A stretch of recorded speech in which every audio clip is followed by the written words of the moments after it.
Although you have completed the task tab still remains blue.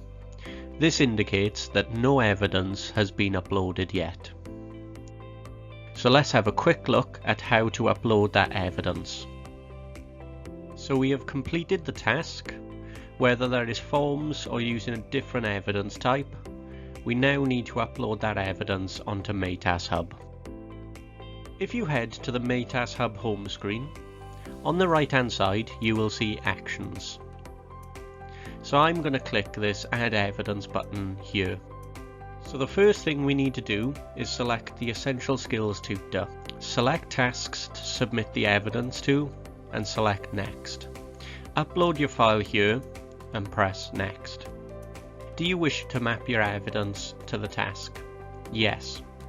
So on this page you select which task your evidence needs to be submitted towards. So in this case we're looking at AON Task 1. Click Next. You can also leave a comment to your assessor here.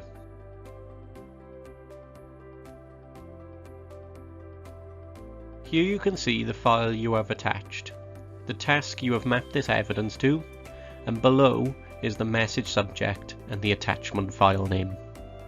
To make sure your evidence is clearly labelled for your assessor to access, it is important to follow the layout shown here.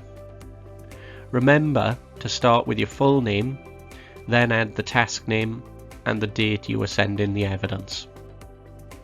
I'm going to copy and paste that and attach it as the file name. I can now see that all these steps have turned green. I'm going to select this button to show this work is my own, and now I can press Finish. I can now see the AON Task 1 tab has changed colour to orange. This indicates that I have submitted my evidence, but it hasn't yet been marked. If you feel comfortable, you can move on to the next task. However, if you do not feel comfortable, you can wait for the feedback from your Essential Skills tutor before continuing with the tasks you have been set.